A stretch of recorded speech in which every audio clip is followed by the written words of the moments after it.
మనిషిగా పుట్టినోడు మహాత్ముడైనా మరల మంటిలో కలవవలయురా.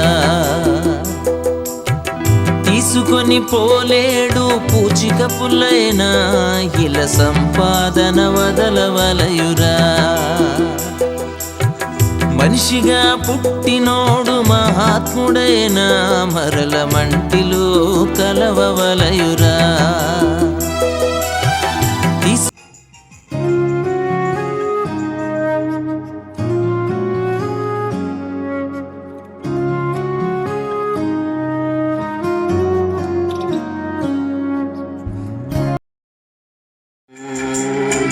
నిన్నే అనుసరించము జీవితాంతము. ఇశ్రాయేలు కాపరి నీకు స్తోత్రము. నిన్నే అనుసరించుము జీవితాంతము.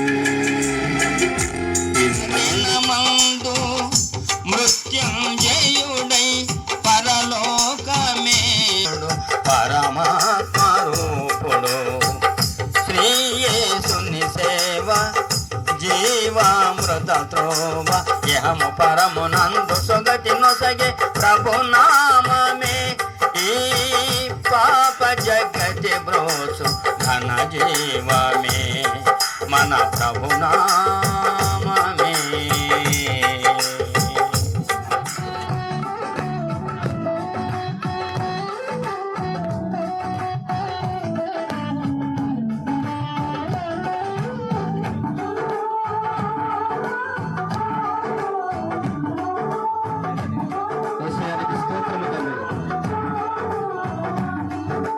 వ్యాధులలో బాధలలో ఊరటనిచ్చావు, రక్షణలో సంరక్షకుడై ధైర్యము పంచావు.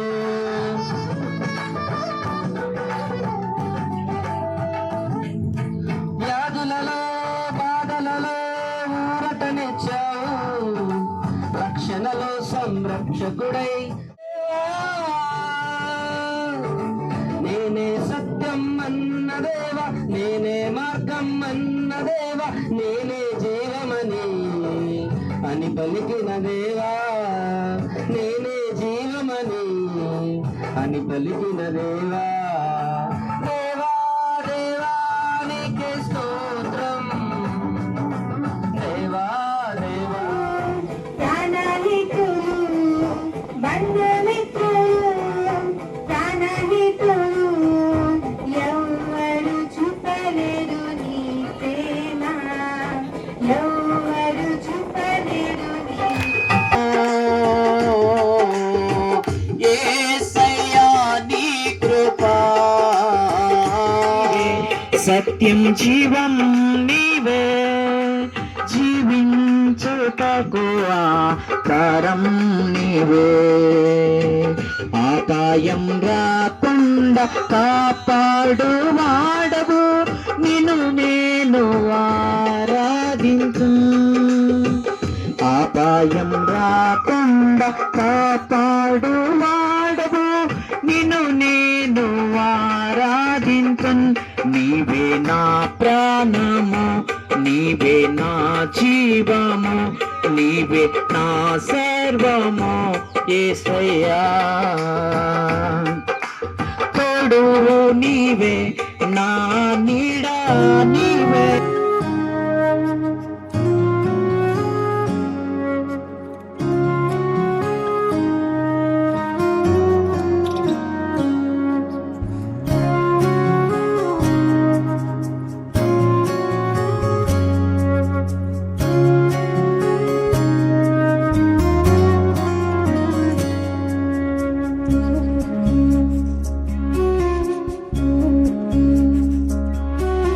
నేను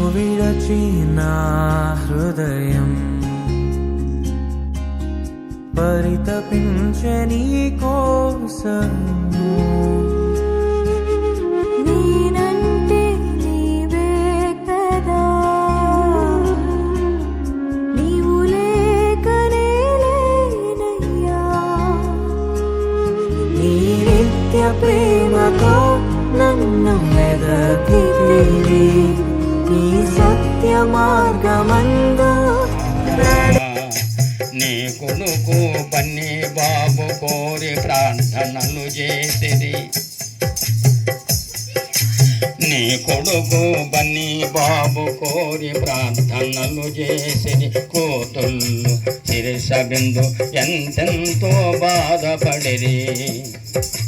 కూతుళ్ళు శిరస బిందు ఎంతెంతో బాధపడిరి.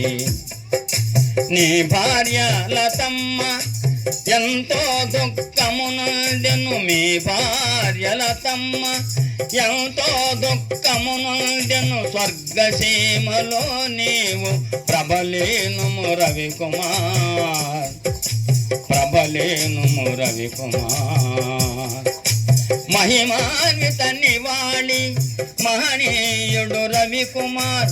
అహరహము నీ ఆత్మకు శాంతి కలుగునయ్యా, శాంతి కలుగునయ్యా, శాంతి కలుగునయ్యా, శాంతి కలుగునయ్యా. నీతిమంతుని జ్ఞాపకం చేసుకుంటే ఆ గ్రామానికి కూడా ఆశీర్వాదం. మరి ఎవరు ఆ నీతిమంతుడు అంటే దేవుని వాక్యం సెలవిస్తుంది. రవికుమార్, నేను శ్రీకాంత్ అన్న అంటాను. ఎందుకంటే నాకంటే నేను మే నెలలో జన్మించాను, ఆయన ఆగస్టులో. నా పుట్టినరోజు తర్వాత ఆయన పుట్టినరోజు వస్తుంటుంది. ప్రతి సంవత్సరం ఇద్దరం ఆ విధంగా పుట్టినరోజు చేసుకుంటూ ఉంటాం.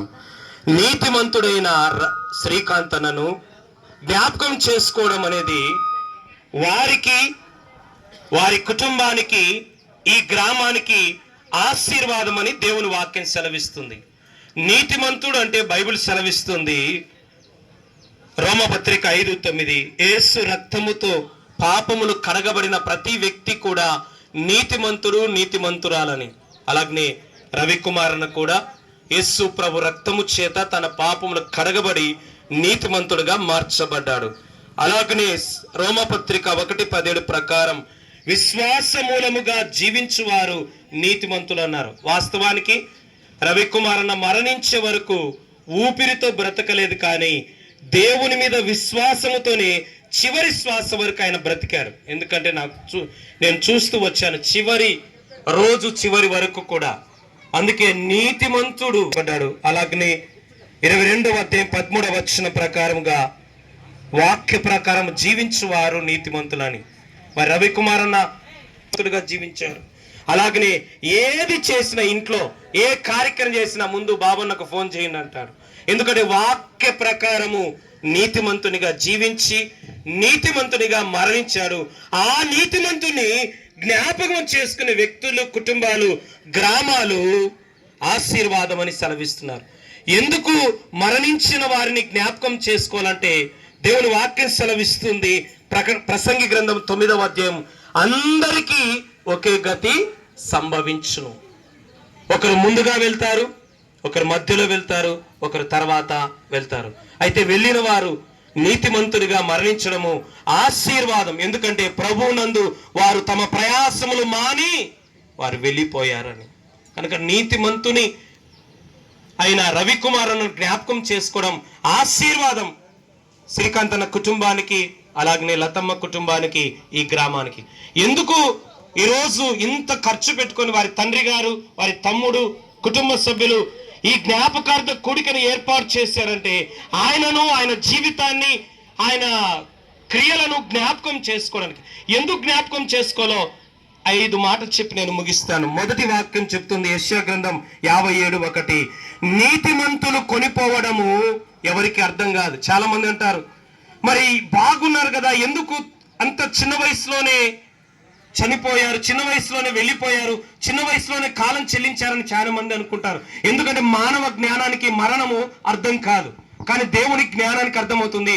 నీతిమంతులు చనిపోవుట మనిషికి అర్థం కాదు. ఎందుకు చనిపోతున్నారు? చిన్న వయస్సులోనే ఇంకా పెళ్లి కావాల్సిన కుమారుడు ఉన్నారు, కుమార్తె ఉంది, మరి అంత తొందరగా ఎందుకు వెళ్ళాల్సింది? దేవుడు ఏమన్నా అన్యాయం చేశాడా అంటే కాదు. ఎందుకు త్వరగా చనిపోతారు కొద్దిమంది అంటే బైబిల్ చెప్తుంది, కీడు చూడకుండా కొనిపోబడతారంట. ఎందుకంట ఇప్పుడు అనుభవించే బాధ కంటే రాబోయే దినాల్లో వారు చూడలేని, వినలేని కీడు వారికి ఎదురు కాబోతుంది కనుక అది చూడకుండా తనువు చాలించారు, దేహాన్ని విడిచారు, పరమునకు వెళ్ళారని దేవుని మాట.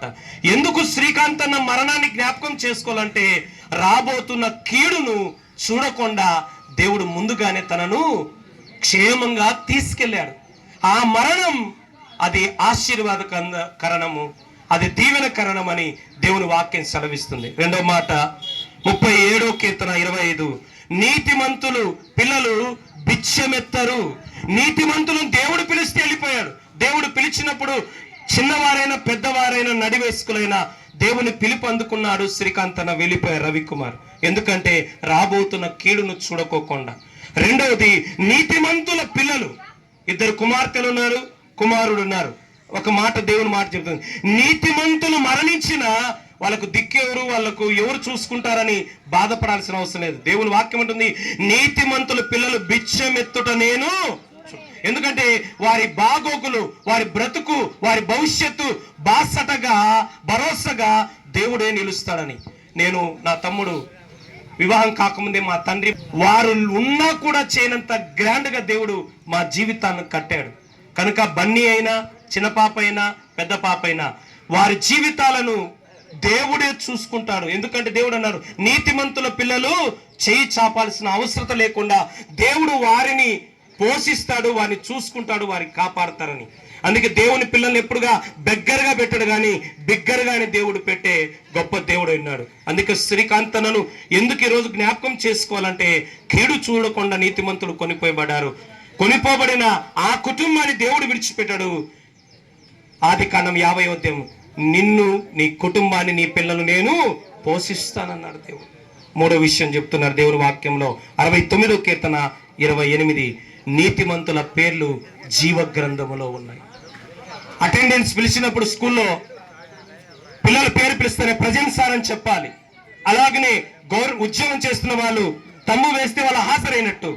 అలాగనే దేవుని జీవ గ్రంథంలో రవికుమార్ అన్న పేరుంది కనుక ఆ పేరు దేవుడు పిలిచాడు. అందుకే అన్ని బంధాలు, బంధాలు తెంచుకొని తుంచుకొని దేవుని శాశ్వతమైన బంధముతో దేవుని దగ్గర యుగయుగాలు కష్టం, కన్నీరు, వ్యాధి, బాధి, చావు లేని ఆ పరలోకంలో జీవలోకంలో ఉండడానికి జీవ గ్రంథంలో తన పేరు పిలువబడింది. అందుకే మోషే అంటాడు కీర్తనలో, నరులారా తిరిగి రండి అని పిలిచాడు. ఈ లోకానికి పంపించాడు, పిలిచాడు, ఆయన వెళ్ళిపోయాడు. ఆ జీవ గ్రంథంలో పేరున్న వారందరికీ పరలోక భాగ్యము దొరుకుతుంది. శ్రీకాంతన ద్వారా మనం తెలుసుకునే విషయం ఏంటంటే ఆయన పేరు జీవ గ్రంథంలో రాయబడినట్టుగా ఈ ఊరిలో ప్రతి ఒక్కరి పేరు పాపక్షమాపణ, రక్షణ, మారుమనసు, నిత్య జీవం కలిగిన ఆయన గ్రంథంలో ఉన్న ప్రతి ఒక్కరికి, శ్రీకాంతన్నకు మోక్షములు దొరికిన స్థలము రవికుమార్ అన్నకు ప్రతి ఒక్కరికి దేవుడు ఇస్తాడని ఈయన మరణము తెలియజేస్తుంది. యెషయా గ్రంథం 57వ అధ్యాయం 1వ వచనంలో, మొదటి దశలోని పత్రిక 5వ అధ్యాయంలో నిరీక్షణ కలిగిన మరణం ఇది. ఏ మరణము? ఎందుకంటే ఎవ్వరు కూడా కృంగిపోవాకండి, బాధపడాకండి. మరలా మా భర్తను ఒకరోజు చూస్తాను, మరలా మా తండ్రిని ఒకరోజు చూస్తాము, మా అల్లుణ్ణి, మా కుమారుని ఒకరోజు చూస్తామన్న నిరీక్షణ కలిగినప్పుడే మన జీవితాలు సుభిక్షముగా ఉంటాయని దేవుని మాటలు తెలియజేస్తున్నాయి. ఎవరైనా ఒకరోజు ఈ లోకాన్ని విడిచి వెళ్ళాలి. ఏది, ఎవరు, ఎక్కడ శాశ్వతమైనది కాదు. కానీ ఒకరోజు శాశ్వతమైన లోకంలో నా తండ్రిని నేను చూస్తానన్న హోప్తో పిల్లలు బ్రతకాలి, భార్య బ్రతకాలి. ఎందుకంటే యెషయా గ్రంథం దేవుని వాక్యం సెలవిస్తుంది, గాలి వాన చేత కొట్టబడి ఆదరణ లేకున్నదానా నీ పిల్లలకు నేను ఉపదేశం చేస్తాను, నేను వారి జీవితాలు నీలాంజలముతో కడతానని. కనుక అలాంటి నిరీక్షణ కలిగి దేవుని ఒకరోజు మా ఆయనను, లేకపోతే మా కొడుకును, మా అల్లుడిని, లేకపోతే ఏ బంధం ఉంటే ఆ బంధం చూస్తామన్న నిరీక్షణ కలిగి ప్రతి ఒక్కరు ఉండాలి. శ్రీకాంత్ అన్న వెళ్ళిపోయాడు కానీ ఆయన ఆశలు, ఆయన ఆశయాలు భార్య, బిడ్డలు, కుటుంబాలు కొనసాగించాలని, కొన ఊపిరి వరకు తీసుకెళ్లాలని మనవి చేస్తున్నాను. చివరి మాట చెప్పి నేను ముగిస్తాను. 112వ కీర్తన 6వ వచనం, వారు నిత్య జీవానికి వారసులయ్యారు. కనుక దేవుని మాట చదివిస్తుంది, దేవుని మాట చెప్తుంది, ప్రభువే నా ప్రాణమును ఆదరించువాడని. మీ అందరినీ దేవుడు తన వాక్యం ద్వారా, తన ప్రార్థన ద్వారా లతమ్మను, వారి ముగ్గురు పిల్లలను, వారి తండ్రిని, వారి కుటుంబ సభ్యులందరినీ దేవుడు ఆదరించి, ధైర్యపరిచి, నిరీక్షణ కలిగి ముందున్న జీవితంలో ఆయన కలిగి ఉన్న ఉద్దేశాలు నాతో చెప్పేవాడు. ఒకే ఒక ఆశ, అన్న నాకేం లేదు, నా కుటుంబం అంతా దైవ సేవలో ఉంటే నా జీవితానికి అదే చాలని చివరి వరకు చెప్పేవాడు.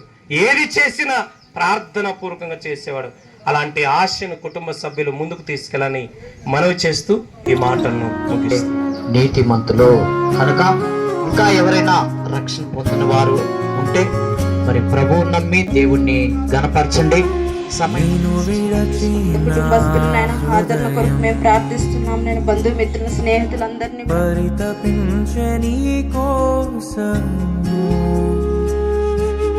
నేనంటే నీవే కదా, నీవు లేకనే లేనయ్యా. నీ నిత్య ప్రేమతో నన్ను వెదకితివి, నీ సత్య మార్గమందు నడిపితివి. నీ నిత్య ప్రేమతో నన్ను వెదకితివి, నీ సత్య మార్గమందు నడిపితివి.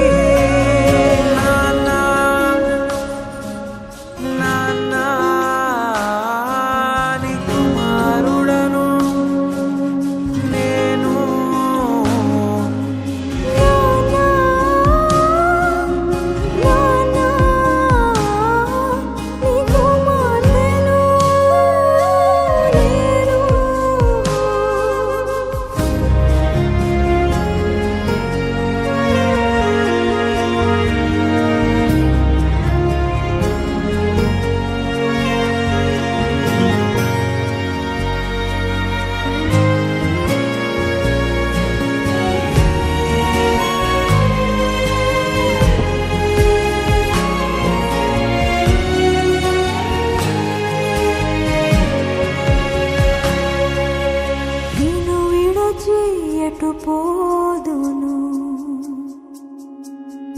నీవే ఆశ్రయపురము,